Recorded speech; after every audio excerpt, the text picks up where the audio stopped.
atividades. A gente reinicia as atividades da tarde com a terceira mesa redonda do simpósio, intitulada Gestão do Território nas Regiões Metropolitanas. E eu convido para compor a mesa o professor Dr. Augusto César Pinheiro da Silva, da PUC-Rio.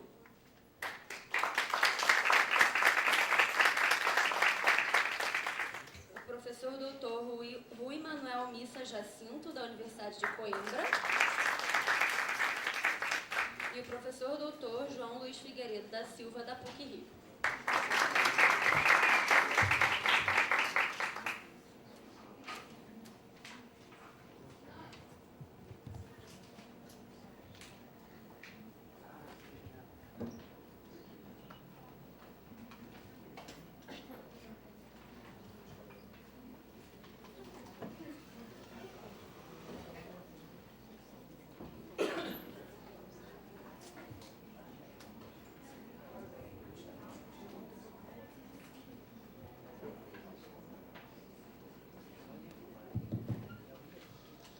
Bom,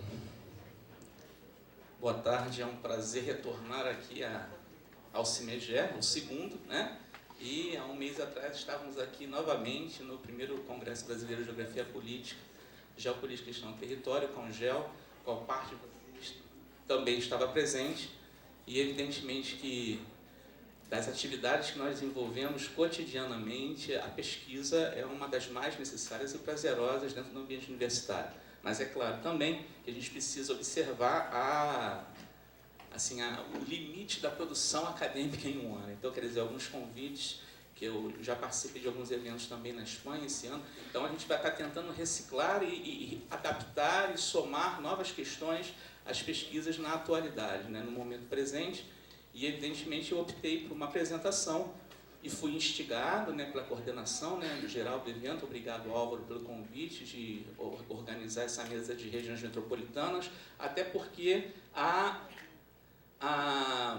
temática é uma temática de interesse para nós, no meu grupo de pesquisa, né, o GETERG, o Grupo de Gestão do Território no Estado do Rio de Janeiro, e vem sendo hoje ponto de discussões fundamentais ao pensarmos em reordenamento territorial, né, em formação de regiões no âmbito das unidades federadas brasileiras para reorganizar o pensamento e a prática de gestão dos territórios.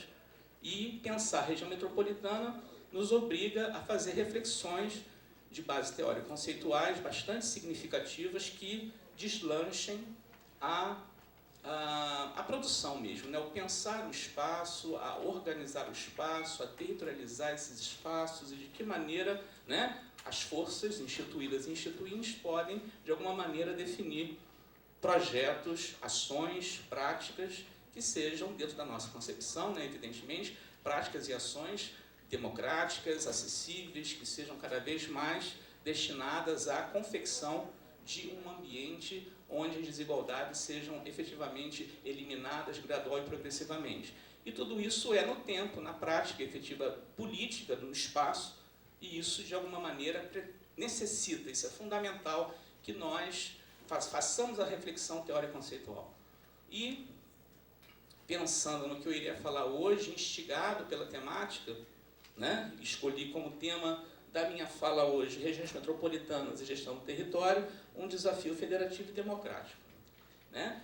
Eu pensei nesse tema e fui resgatar toda a minha reflexão teórico-conceitual que vem sendo, né, as minhas análises, que vêm sendo somadas, agregadas, e, né, na fala da professora Maria Laura de manhã, gostei bastante nessa relação, né, desses conceitos híbridos, que eu efetivamente utilizo a expressão conceitos complexos, né, porque eles vão agregando valor, né, dentro de uma perspectiva, né, de torná-los cada vez mais adaptáveis às mudanças e caminhos através dos quais nós vamos encaminhando o pensamento sobre o espaço brasileiro, o espaço mundial e assim sucessivamente. Então, primeiramente, a partir dessa introdução, né, é um tema desafiador pelo perfil de mudança do que seja realmente regiões metropolitanas. Né? A definição disso para as instituições, para as políticas públicas no Brasil e no mundo, precisa ser retomado constantemente, até porque, né, o refazer conceitual e as práticas espaciais vão sendo readaptadas constantemente e vão sendo articuladas em padrões bastante específicos, nos lugares, em escalas e em processos diversos, né? Então, na verdade, o aporte teórico conceitual da ciência geográfica, notadamente a partir do início da década de 90, nos impulsiona as reflexões e as empirias constantes da nossa prática, não apenas como professores universitários, mas como temos aqui pesquisadores com larga escala de práticas de Estado, de práticas de gestão, com produção acadêmica de ponta e que, de alguma maneira, ressignificam a maneira a forma como a geografia atua espacialmente, né? E a gente tem essa possibilidade no ambiente da geografia. O instrumento de gestão que a gente pensa, né, imaginado, pelo menos no Brasil, né, desse espaço que a gente considera como região metropolitana, é um projeto de gestão de Estado associado fundamentalmente a dinâmicas autoritárias de Estado, né? Então, quando a gente pensa em região metropolitana no Brasil, a gente não pode efetivamente esquecer os dois momentos em que essa concepção de região vai ser pensada pelos atores políticos, né, institucionais que estão na figura desse Estado Nacional. O período do pensamento das agregações de municípios com interesses comuns vem da era Vargas, vem de 1937. E isso é trabalhado intensamente, né, pelo direito, né, pelo direito público, administração pública, né, e, por exemplo, um dos grandes pensadores dessa dinâmica e de reflexão sobre a região metropolitana é o antigo ministro do Supremo Tribunal Federal, Eros Grau, que se aposentou há pouco tempo. Ele foi um dos principais agentes, nos anos 70, de definição da institucionalização do que seja a região metropolitana no Brasil. Isso no período militar, né? Então, a gente tem que conhecer esses atores que fizeram parte desses momentos de Estado, que caracterizaram, portanto, definições institucionais, né, que promovem partições espaciais, definem projetos de desenvolvimento e, portanto, definem de que forma aquele espaço deverá ser administrado, né, pela coisa pública a partir do momento em que a lógica do que seja a região metropolitana está associada ao uso de serviços de bens comuns.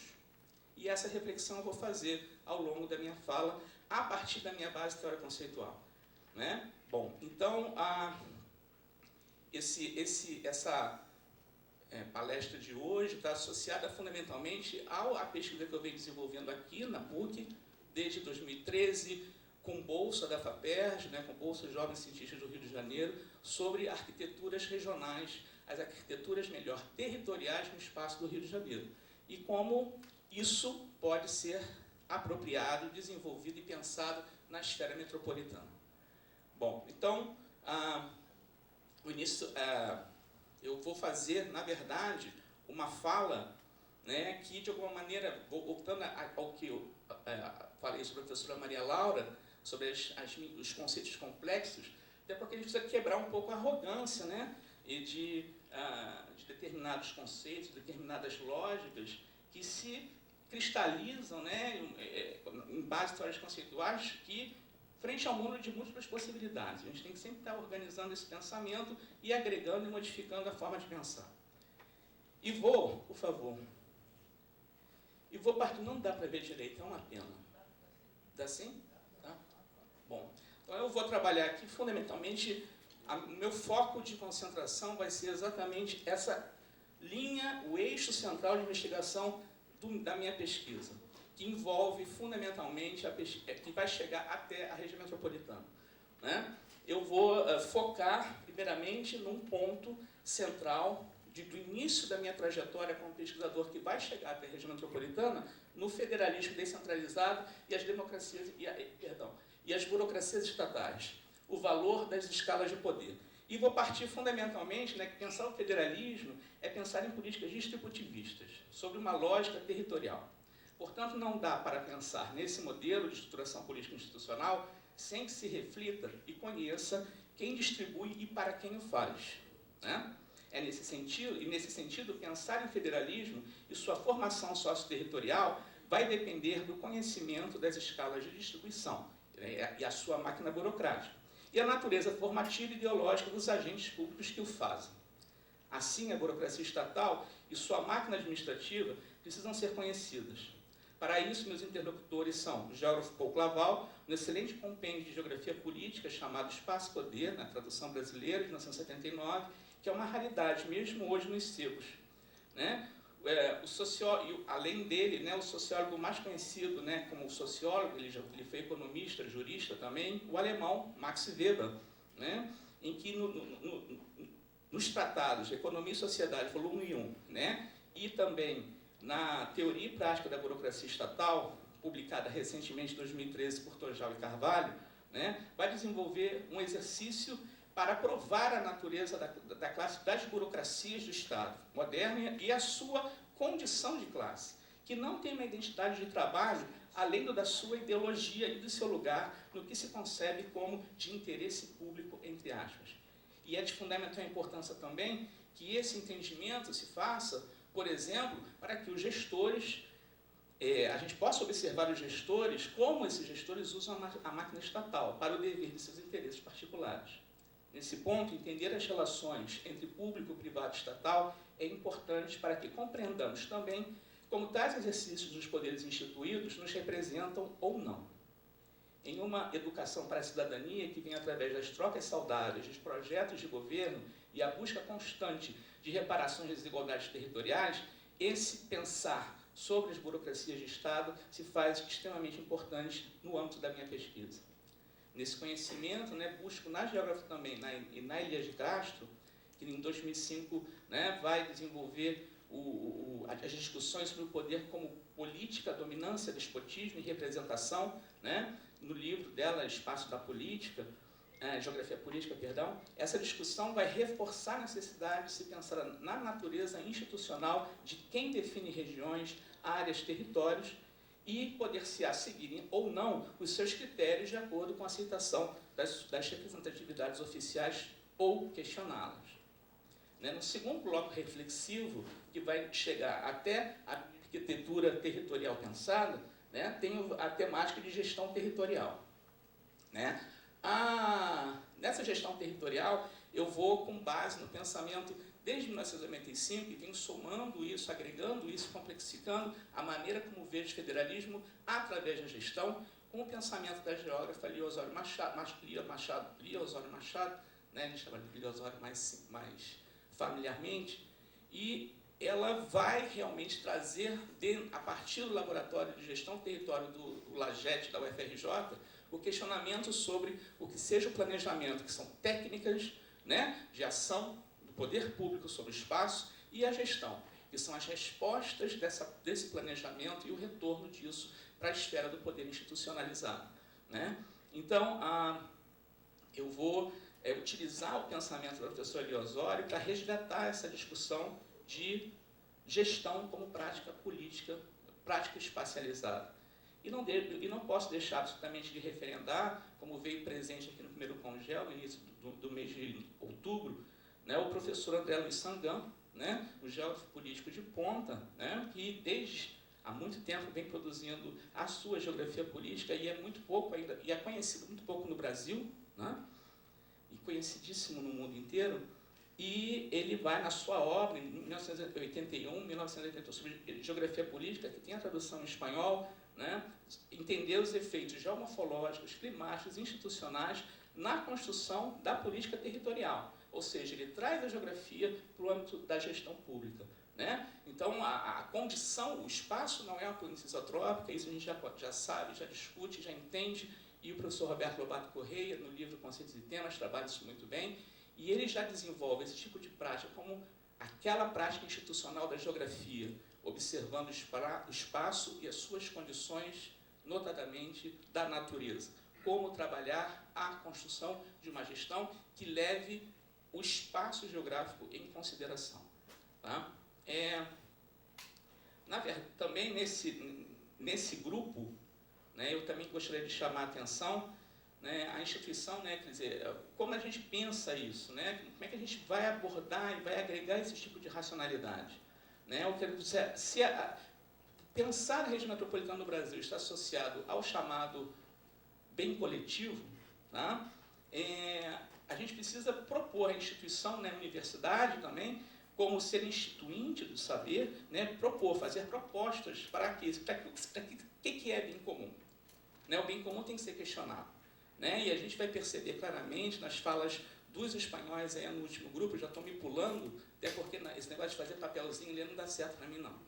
Definitivamente não dá. Né, eu vou acabar esquecendo isso aqui, vou pular isso aqui e começar a falar com as minhas próprias palavras. Eu não consigo fazer essa coisa de conferencista, eu acho muito chique, eu não consigo fazer. Bom, em todo caso, vou tentar continuar lendo. Bom, então, quero chamar a atenção nessa fase também da gestão do território, pensar em gestão do território, é falar também do planejador urbano, o professor Luiz César Queiroz. Né? Ele tem uma prática de pesquisa associada espacialmente na região metropolitana que precisa ser resgatada. Né? A questão dos direitos, os direitos e as equidades são pensadas num ambiente de desigualdades muito forte. E isso é, de fato, uma característica do nosso espaço metropolitano. É pensar em serviços comuns e bens comuns num espaço onde os direitos são restritos. Então, essa é uma situação extremamente singular, ou melhor, característica, eu diria não singular, mas particular, no Rio de Janeiro e em outras metrópoles brasileiras e do mundo, que precisa ser levada em consideração por quem faz a gestão do território. E, nesse contexto, sem dúvidas nenhuma, pensar em bem comum é participar do processo de gestão e dizer educação é um bem comum, saúde é um bem comum, acesso à água potável é um bem comum. Né? Então, se a gente não tem esse tipo de entrada no manejo da coisa pública, vão continuar, como falam Fonte e Ruffi, atuando nessa definição. Administradores, economistas, juristas e, notadamente, engenheiros. Então, esse bem comum acaba sendo bem, notadamente, da lógica da circulação. Eu estou orientando agora, por exemplo, a dissertação de Bárbara Paulo, né, que vem trabalhando com por que uma área de coleta de resíduos sólidos foi construída atrás da sua casa, lá em Honório Gurgel. Por quê?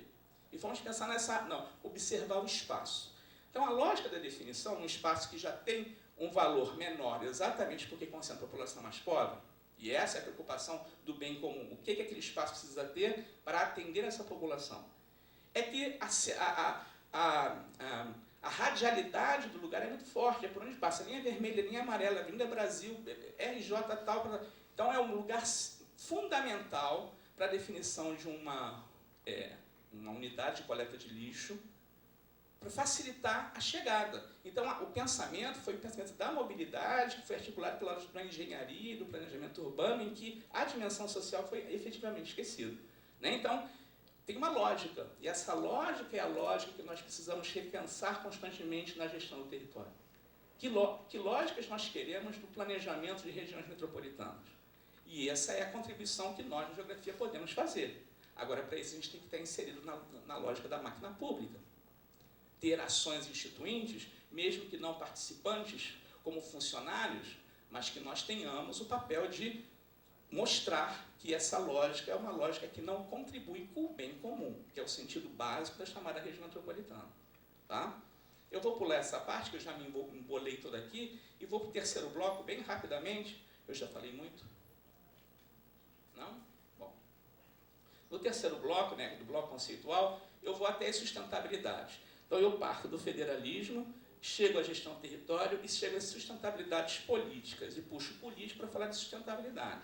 Né? Base de referência muito cara ao nosso programa de pós-graduação em geografia. Né? Isso é algo realmente importante para quem não é do departamento, para quem vem de fora, que saiba que a discussão de sustentabilidade é um dos esteios norteadores do nosso programa, do PGE, né? O programa de pós-graduação em geografia.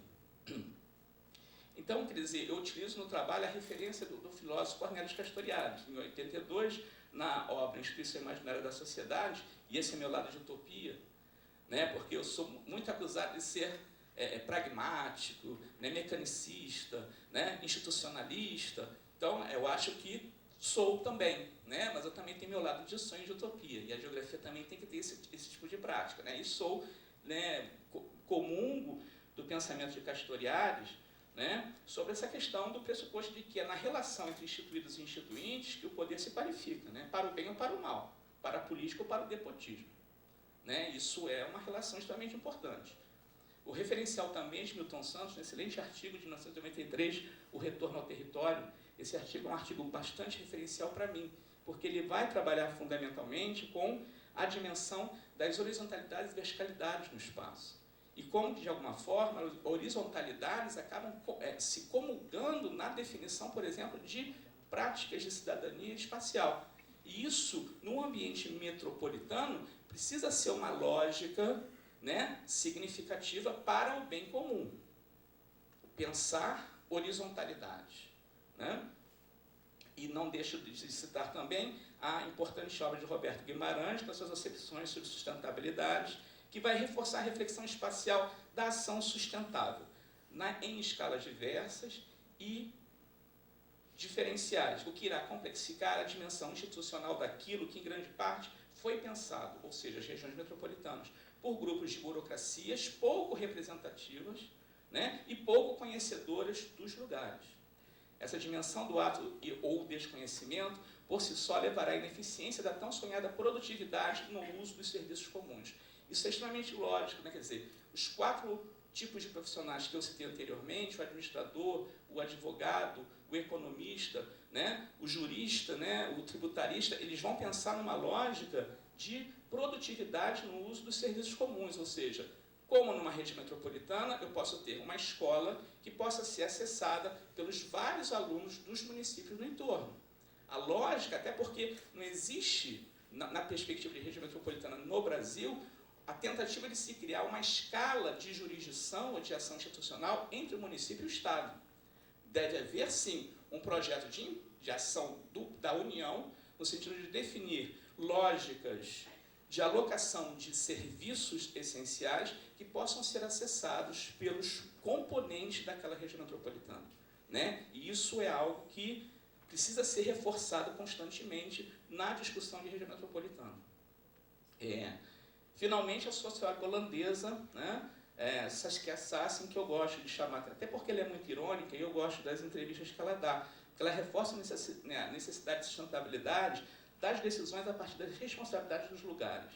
Então, ela traz para o ambiente do lugar, e notadamente na esfera institucional para o município, né, essa lógica de que não é somente a partir de uma prática de cima para baixo ou de projetos da União que o bem comum vai ser atingido. Ela vai deixar isso muito claro. Para o sucesso desse bem coletivo, desse serviço coletivo e uso comum, nos lugares, né, as funções e obrigações institucionais têm que ser muito claras. E o sucesso de dado empreendimento público vai ocorrer somente se direitos forem definidos claramente e direitos e deveres sejam cumpridos. Aí ela vai, ironicamente, fazer uma jogada bastante, notadamente com os mais dogmáticos, né? As críticas muito fortes que ela vai sofrer, ela reforça a ideia de responsabilização social dos atores na obtenção desse bem comum, que seja na região metropolitana.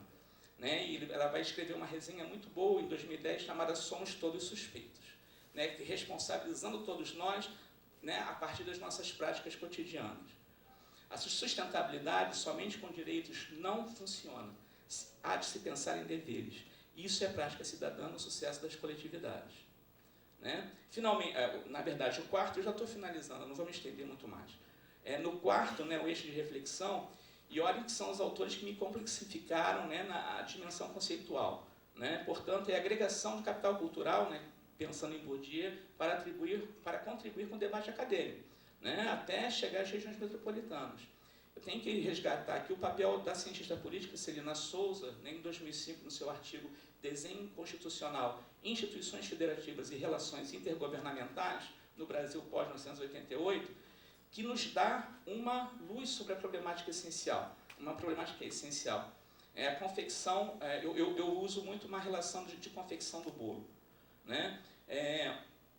Com sua dimensão crítica ao modelo constitucional brasileiro, né, a ilógica competição e não cooperação nos setores essenciais, isso realista a relação intergovernamental no Brasil, e que vai me levar a questionar o que vão fazer os órgãos públicos de gestão, né, na criação de jurisprudências, né? Cria um caminho sem saídas para discussões de extensões, e é uma esquizofrenia absurda na máquina pública, né? Porque as funções e competências se constrangem e se anulam, né? Torna-se contraproducente, portanto, os resultados em busca, ou os projetos em busca de justiça social nos espaços. E, portanto, como promover a disseminação sustentável de um serviço essencial em uma região pensada, longe dos lugares, como é que isso pode dar certo? Há que se arrumar a casa, há que se pensar em reforma política, reforma constitucional, competências de gestão, dentre outros 1000 fatores que possam redimensionar as instituições de representação no país, né? E a questão que eu busco aqui um exemplo, né, do bolo que eu escrevi, que na minha criatividade agora eu vou ter que ler, né? Se queremos cozinhar um bolo e não temos ingredientes, né, fica o desejo e a vontade de comer o bolo. Mas se queremos cozinhá-lo e temos os recursos, mas não temos o forno, como assá-lo? Né? Se o material de cozinha não existe, como preparar a massa? Essa situação se reflete na ordem das relações interinstitucionais, em que as reformas urbanas são pautadas em ficções de uma região que se conurba, um termo muito importante para os cientistas espaciais. Como possibilitar um projeto de usufruto coletivo no ambiente educacional, em que há verbas, mas não há vagas nas escolas nem professores? Né? Então, essa dimensão da formação do bolo é algo fundamental no momento de pensar o projeto de gestão do território. E a socióloga Celina Souza nos dá um exemplo que envolve saúde, mobilidade, proteção ambiental. E esse exemplo que eu dei do bolo, no texto dela desenvolve muito bem sobre os vários serviços essenciais numa região metropolitana. Chamar a atenção também do jurista Fabrício Galo, né, nos estudos de revisão de administração pública, além dele também a economista Sol Garçon, que tem um livro muito bom chamado Regiões Metropolitanas, porque não cooperam. Né, e esse livro está ali fora sendo vendido na banquinha. Que vão reforçar a inabilidade do trato político e institucional no Brasil de definir uma legislação que dê conta substancialmente de falhas e idiosincrasias no processo de gestão metropolitana. Pensar a cooperação é fundamental para a consolidação de uma região metropolitana, mas sem aporte da esfera dos direitos e da legislação. O tema se torna apenas perfumaria, em muitos momentos. O livro de Sol Garçon é uma referência importante sobre as regiões metropolitanas brasileiras. Finalmente, para terminar, o quinto e último grupo de teóricos com os quais eu dialogo, né, nas minhas pesquisas e que acabaram fazendo com que eu conheça a expressão arquitetura de gestão territorial, são o jurista Sérgio Ferraz, que fazia já nos anos 70, né, em 1976, num artigo As Regiões Metropolitanas do Direito Brasileiro, na Revista de Direito Público da Fundação Getúlio Vargas, um debate vigoroso e que acarretou na definição do arcabouço institucional do que passaram a ser as regiões metropolitanas do Brasil. Né? Essa discussão, né, gerou um entendimento sobre as diferenças entre necessidades metropolitanas e função metropolitana, né? Com outros juristas e advogados importantes em relação do direito público, como o ex-ministro do Sistema Tribunal Federal, Eros Grau, que eu já comentei aqui. Para quem as atividades econômicas priorizadas definiriam no espaço regional delimitado pela União necessidades urbanas associadas aos agentes priorizados pela legislação. E, como tal, as necessidades, o chamado passivo metropolitano, se tornariam periféricos no contexto da legislação do bem comum. Além dele, ao pensar na arquitetura territorial, deve-se qualificar o arquiteto, e nisso... qualificar o arquiteto, né? Quem é que vai fazer a arquitetura territorial? O arquiteto, quem é esse arquiteto? E nisso os geógrafos Fonte e Ruffi são geniais ao resgatarem os geógrafos ingleses, né, notadamente Robertson, em 1985, para quem esses arquitetos, na verdade, são, como eu já falei, engenheiros, economistas, administradores. E fica a questão, onde estão os geógrafos na delimitação espacial da região metropolitana? No Brasil estavam no IBGE. Né? E, como tal, se portavam como geógrafos ou como técnicos em cartografia e planificação dos territórios pelas malhas viárias? É a pergunta que fica. Né? Os eixos, né? Pelos eixos. Além dos geógrafos ibéricos, gostaria de chamar a atenção do professor Vanderlei Messias da Costa, que em uma palestra proferida em Foz do Iguaçu em 2011, reforçou a ideia de que os territórios foram resgatados e são importantes hoje na gestão espacial, mas eles só se institucionalizam, ainda com força, através das regiões. Apesar de uma tendência à complexificação desses espaços de representação política, com a definição de territórios de identidade que gera uma nova regionalização no país ou sua territorialização, as regiões ainda são instrumentos de ação institucional e burocrática. Finalizando com chamar a atenção do quinto ponto onde chega a discussão sobre a arquitetura regiometropolitana, né, o nosso convidado, segundo semestre, é o professor João Ferrão, que com sua larga experiência em gestão em Portugal, né, nos brinda também com produções importantes, sendo o livro Ordenamento do Território como Política Pública, um referente de 2012, um referencial para a atual pesquisa que realiza na região metropolitana do Rio de Janeiro, pela composição dos aspectos institucionais, materiais, dos investimentos e espaciais, no sentido da geografia do espaço. Além desse livro, o artigo Responsabilidade Social e Territorial e Localismo Ético, em 2011, né, nos brinda com a necessidade de reflexão ética sobre a prática do gestor e o que nos responsabiliza frente à concretude das ações institucionais. Muito obrigado.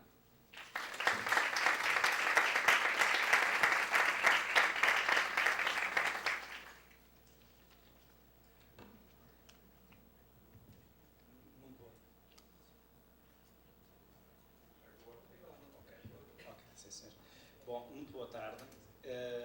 Eu queria começar por agradecer à organização o convite.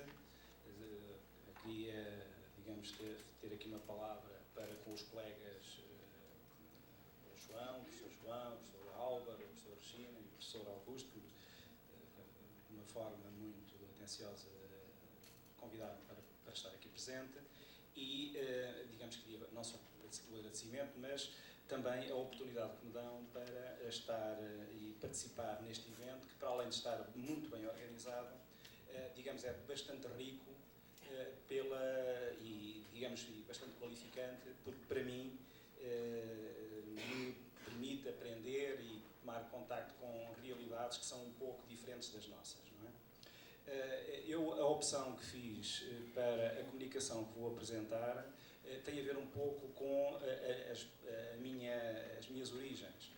Origem não só, digamos, geográfica, porque, digamos, proveniente de Portugal e da região centro, digamos, a temática central é um pouco distante, porque a questão da metropolização é uma questão que para nós não se coloca com a mesma força e com a mesma veemência que no nosso caso, mas, portanto, a região centro tem uma realidade urbana que é completamente distinta porque, digamos, o tempo, a espessura que as cidades têm é distinta. Vimos de manhã, por exemplo, uma cidade relativamente nova, como foi apresentada, o caso de Londrina, ou de Presidente Prudente, que tem 50 ou 60 anos e tem 500 mil habitantes.